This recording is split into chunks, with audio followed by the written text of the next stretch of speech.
하나님께서 우리를 하나님의 사랑을 받는 하나님의 형상을 가진 영적 존재로 창조하셨습니다. 그래서 우리는 날마다 하나님의 사랑을 받고 그 사랑 때문에 내 존재에 대한 가치가 얼마나 소중한지 깨닫게 하시고 또 그 하나님의 사랑을 자꾸 받으니 이상하게 말할 수 없을 정도로 마음이 평안하고 고요하고 행복해집니다.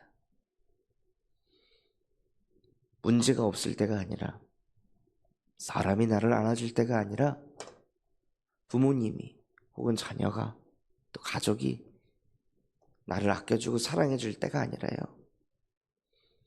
하나님이 나와 함께 하시며 하나님이 나를 그 어떤 것보다 소중히 여기시고 아끼시고 사랑한다는 것이 느껴지고 부딪힐 때 사람은 행복합니다. 사람은 그때 평안합니다. 요셉은 어릴 적에 엄마를 잃었습니다. 그러나 요셉의 형들은 어머니를 잃지 않았습니다. 요셉의 형들은 아버지도 있었고 어머니도 있었는데요. 오히려 어머니가 없는 요셉을 품지 못하고 시기하고 질투하고 미워했습니다. 아니, 요셉보다 더 좋은 배경을 가졌잖아요. 아무리 요셉의 아버지가 요셉만 챙긴다 한들 요셉은 어머니가 없는데 본인들은 아버지도 있고 어머니도 있는데 왜 그런 요셉의 모습을 보고 요셉의 형들은 요셉을 품지 못했을까요? 아무리 부모의 사랑을 받아도 아무리 인간의 사랑을 받아도요, 사람은 하나님의 형상으로 창조된 영적 존재이기 때문에 하나님의 사랑을 받지 못하면 인간은 나로 가게 되어 있습니다. 나밖에 모르고 모든 것이 나 중심으로 움직여야 되고 내가 사랑을 받았으나 내가 더 받아야 되고 내가 인정을 받았으나 내가 더 인정받아야 되고 내가 주목을 받았으나 내가 더 주목받아야 되고 내가 드러났으나 내가 더 드러나야 되는 이 나중심에 잡힐 수밖에 없는 거예요. 인간은 하나님의 사랑을 받도록 창조되었는데 하나님의 사랑을 못 받으니까요. 그러니 아무리 사랑을 쏟아 부어도 뭔가가 결핍이 있을 수밖에 없는 거예요. 영적인 결핍이 있으니 이걸로 저걸로 더 채우려고 하는 거죠. 소위 가진 사람이 더 그러네 라고 말하는 것처럼 육신적인 그 풍요,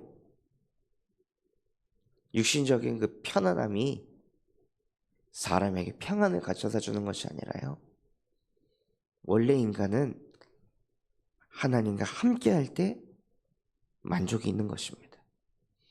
하나님의 형상이 회복되어서 성삼위 하나님께서 지금 나와 함께하고 계시는구나. 이번 주 강단 말씀이 하나님은 사랑이라고 하셨지. 그 사랑이 무엇이지?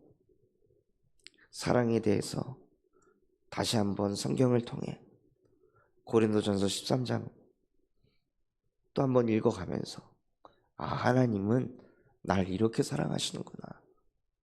하나님은 로마서 5장 8절 내가 아직 죄인이 되었을 때 하나님의 사랑 받지 못하고 나밖에 모르고 모든 게 나 중심이고 내가 먼저고 내가 이해받아야 되고 내가 배려해야 되고 내가 수고하고 그래서 내가 책임지고 그러다 내가 한계 만나가지고 완전히 무너지고 시달릴 수밖에 없는 그 죄인, 그 죄덩어리인 나 같은 인간을 구원하기 위해 하나님께서 독생자 예수 그리스도를 보내셔서 나 대신 내 죄를 짊어지고 십자가에 못 박혀 죽으심으로 하나님께서 나에 대한 자기의 사랑을 확증하셨구나. 이게 하나님의 사랑이구나. 나의 죄를 보지 않기로, 나의 죄를 씻어버리기로.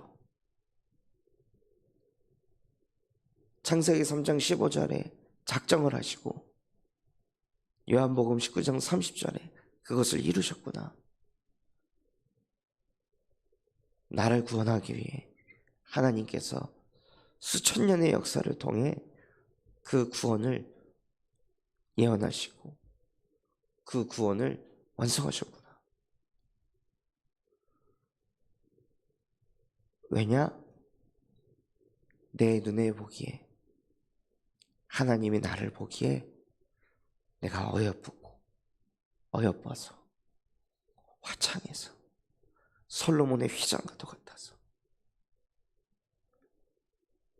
나에 대한 마음이, 나를 사랑하는 마음이 포도주보다 훨씬 더 진하셔서 하나님 눈에 보기에는 나의 존재 자체가 보배롭고 존귀하고 사랑스러운 자여서 하나님이 마음으로 사랑하는 자야. 나의 사랑하는 자야. 나의 사랑하는 자야. 얼마나 하나님이 나를 사랑하셨으면, 얼마나 나랑 가까이 하고 싶으셨으면 자기 자신을 내어주는데 한치의 망설임도 없이 단번에 십자가에 못 박혀 죽으셨을까? 그 정도의 사랑을 받은 내가 하나님의 자녀구나. 이것을 계속 묵상하고 읊조려보고 되새겨볼 때요, 근본이 회복되기 시작합니다. 영적 근본이 하나님의 사랑을 받을 때 계속 뭔가 마음에 걸리고 이게 신경 쓰이고 저게 신경 쓰이고 그게 계속 걸린다면요, 그 걸리는 그것이 문제가 아니라 그게 걸릴 수밖에 없는 내 영적 상태가 진짜 문제입니다. 내 영적 상태가 지금 하나님의 사랑을 내가 못 받고 있구나. 복음이 나에게 지금 형식이구나. 내 안에 사단의 망대가 만들어지고 있구나. 내 안에 뱀이 꽈리를 딱 틀고 내 영혼을 쪼우고 있구나. 그러니 내 영혼이, 너희가 진리를 알게 되면 진리가 너희를 자유케 하리라. 해방감을 얻고 참 평안을 누리는 것이 예수 그리스도의 복음인데요, 이 복음이 자꾸 들려지지 않고 이 복음을 읊조리지 않고 이 복음을 묵상하지 않으니 흑암이 역사해서 뱀이 꽈리를 틀고 우리 영혼을 꽉 옥죄고 있으니 모든 것이 걸리게 되고 예민해지고 나도 모르게 자꾸 짜증이 나고 화가 나는 그 흐름으로 가게 됩니다. 주의 계명을 사랑하는 자에게는 큰 평안이 있으리. 그들에게는 장애물이 없으리로다. 장애물이 왜 있습니까?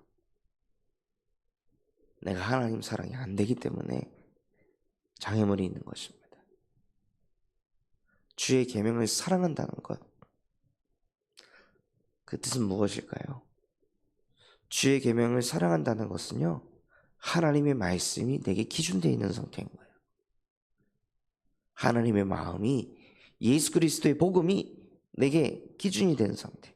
나 중심이 아니라 복음 중심. 육신의 눈이 밝아져 모든 것을 육으로 생각하는 것이 아니라 영적인 것을 사모하는 하나님 나라 중심. 육적인 눈이 밝아져서 늘 잘 돼야 되고 성공해야 되고 내게 유익해야 되고 내가 편안해야 되고 다 창세기 11장 흐름으로 갈 수밖에 없는 그 성공 중심이, 오직 성령이 내게 임하게 하옵소서. 오직 성령을 찾는 것으로 하나님께서 바꿔가십니다. 언제요? 우리가 하나님의 계명을 사랑할 때, 마음을 다하고 뜻을 다하고 힘을 다하여 주 나의 하나님을 사랑해서 나의 창조주를 기억하는 것. 그래서 말씀을 찾고 복음을 찾고 묵상하고 기억하고 읊조리다 보니 이상하게 나 중심으로 바라봤던 저 사람, 나 중심으로 바라봤던 지금 내 현실, 나 중심으로 해석했던 나의 상태, 그 모든 것 속에서 해방을 얻는 거예요. 그 모든 것 속에서 빠져나오는 거예요. 그게 하나님의 말씀을 사모할 때 일어나는 일입니다. 인간은 그거 하라고 하나님께서 창조하셨습니다. 인간의 본분은 다른 것이 아닙니다. 하나님을 경외하는 것입니다. 그의 계명을, 그의 명령을 지키는 것이 인간의 본분입니다. 내가 하고 싶은 대로 하고, 먹고 싶은 대로 먹고, 자고 싶은 대로 자고, 쉬고 싶은 대로 쉬고, 다 내가 원하는 대로, 나한테 걸리는 거 없고 불편한 거 없고 나한테 어려운 거 없고 그냥 그저 그렇게 살아가는 거, 그게 참 행복이 아니라는 거예요. 요셉의 형들이 그런 인생을 살았습니다. 다 나 편한 대로, 내가 하고 싶은 대로 그렇게 인생을 살아왔는데 무슨 일이 벌어졌죠? 어찌 보면 하나님께서 요셉의 형들에게 요셉을 통해 은혜를 주신 것입니다. 요셉이라는 사람이 태어나게 돼서, 요셉이라는 동생이 나오게 돼서 요셉의 형들이 여태까지 받았던 아버지의 관심이 요셉에게 쏠렸을 때, 그리고 아버지께서 시키신 양치는 일을 소홀히 하고 그냥 내 편한 대로, 내가 하고 싶은 대로 그렇게 양을 치고 있어서 양들을 자꾸 잃게 되는, 그런데 그런 모습들을 요셉이 아버지에게 자꾸 이야기해서 결국에는 무엇이냐, 내가 편하고 싶은 삶을 살려고 하는데 그거를 자꾸 요셉이 방해하니까 그게 짜증이 나는 거예요. 나를 자꾸 건드니까요. 요셉이 그렇게 잘못한 게 아니거든요. 그런데 나를 자꾸 건든다고 생각하는 거예요. 나한테 자꾸 시비를 건다고 생각하는 거예요. 그게 아닌데. 그런데 너무 오랫동안 나 중심으로, 내 편한 대로, 내 하고 싶은 대로 이 삶을 너무 오랫동안 살아서 요셉의 형들 안에 사단의 망대가 완전히 세팅되어 있으니 그걸 건드릴 때마다 발작이 일어나는 거예요. 하나님께서 요셉을 통해 빛을 비추시는 건데 어둠에 빛을 비추었는데 어둠이 깨닫지 못하는 그 흐름으로 가게 되는 것입니다. 우리가 신앙생활을 할 때에도 마찬가지입니다. 요셉의 형들처럼 그 흐름으로 가지 않으려면요, 요셉과 같이 창세기 3장 15절의 언약이 나의 것이 되어야 합니다. 형들도 똑같이, 요셉의 형들도 똑같이 나라는 것을 건드렸고, 요셉도 형들이 나를 건드렸습니다. 그런데 그 나라는 것이 건드려져서 뒤집어지고 억울하고 화가 날 때, 그때 무엇을 잡냐 이것입니다. 나 중심을 누가 건드려가지고 내 속이 막 뒤집어지고 깨지고 폭발할 때, 그때 무엇을 잡느냐 이것입니다. 나 중심을 건들면 다 뒤집어집니다. 목사든 장로든 렘넌트든 영유아든 초등학생이든 청소년이든 대학생이든 청년이든 중년이든 장년이든 노년이든 나를 건들면 다 뒤집어지고 다 폭발하고 열받고 신경질 나고 예민해집니다. 나를 건들면. 그런데 그때 뒤집어지고 열받고 폭발하고 속 끓일 때, 그때 무엇을 잡느냐 이것입니다. 그때 그 감정으로, 그 감정의 소용돌이로 우리를 몰고 끌고 가는, 공중권세 잡은 자에게 잡혀서 사는, 육체와 마음이 원하는 대로 하는 본질상 진노의 자녀로 살아가는 것이 아니라, 그때 여자의 후손이 오셔서 지금 나를 이 감정의 소용돌이로 몰고 가는 뱀의 머리를 상하게 하여 주시옵소서. 하나님의 아들이 나타나신 것은 마귀의 일을 멸하려 하십니다. 평강의 하나님께서 속히 사단을 너희 발 아래 무릎 꿇게 하시리라.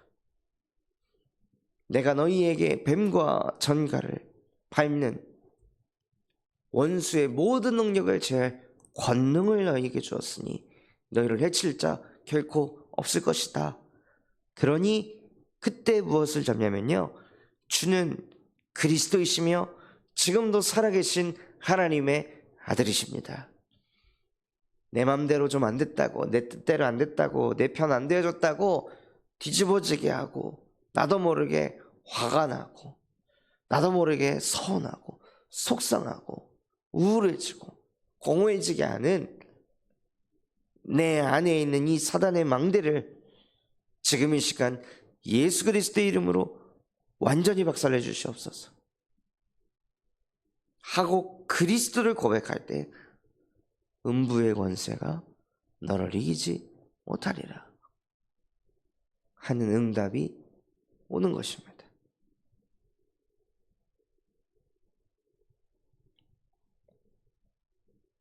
내가 뒤집어질 때도 우리는 하나님의 자녀입니다. 내가 속이 상할 때도, 내가 좌절하고 낙심할 때도 우리는 하나님의 자녀입니다. 무슨 뜻입니까? 나 중심 건드려서 뒤집어지고 깨지고 억울하고 우울하고 좌절하고 낙심한 그때에도 우리는 하나님의 사랑을 받을 자격이 있다는 것입니다. 그 사랑을 무엇으로 누리시냐? 그리스도로 누리시는 겁니다. 언제요? 나 중심이 막 깨지고 나 중심이 막 드러날 때, 그때에도 그 드러난 나를 보고 한탄하고 좌절하고 절망하는 것이 아니라 그때 예수 그리스도가 필요한 것입니다. 그렇게 연약하고 부족하기 짝이었기 때문에 하나님께서는 그리스도라는 사랑을 우리에게 계속 쏟아 부으시는 거예요. 그럼 우리도 그 사랑을 가지고 그 사랑을 계속 누리는 거예요. 예수는 그리스도라고 모든 문제 해결자이십니다. 내 마음, 감정, 생각 나는 조절 못합니다. 나는 안 됩니다. 하나님, 나는 답이 없습니다. 나는 육체와 마음이 원하는 대로 하는 본질상 진노의 자녀가 내 체질이고 내 수준이고 내 목표입니다. 이 속에서 나는 절대 빠져나올 수 없습니다. 그래서 하나님, 지금 이 시간 나에게 예수만이 그리스도가 되시는 은혜를 주시옵소서. 그리스도 이름 앞에 내 안에 있는 모든 의감이 완전히 무너지는 그 시간이 되게 하여 주옵소서. 그래서 하나님의 사랑을 정말 받고 그 하나님을 사랑하는 그 응답을 내게 주시옵소서 하고, 정말 요셉이 형들과 다르게 나라는 것이 드러났을 때 여자의 후손의 언약을 붙잡았듯이 우리 모든 성도분들 또한도 그 응답을 동일하게 누리시는 오늘 하루 되시기를 예수 그리스도의 이름으로 기도하겠습니다. 받은 말씀 가지고 합심해서 기도하겠습니다. 하나님, 우리도 모르게 내가 원하는 대로, 내가 편한 대로, 내가 하고 싶은 대로, 그래서 그렇게 사는 것이 마치 행복한 거라고 착각하며 살 때가 너무나도 많이 있습니다. 그것이 안 돼서 내 마음과 생각, 영혼이 뒤집어질 때, 그때 다른 것을 붙잡는 것이 아니라 여자의 우선 대신 예수 그리스도의 복음을 붙잡고 하나님의 사랑을 받는, 하나님의 사랑을 실제 누리는 주역이 되게 하여 주시옵소서. 우리 군산참사원교회가 금토일 시대를 열고 세 가지 뜰이 세워지게 하시며 청년 전도 운동이 일어나고 8번째 렘넌트를 세우는 렘넌트 시스템과 성경적 다락방 전도 운동을 일으키게 하여 주시옵소서. 그런 마음과 중심을 담고 합심해서 기도하겠습니다.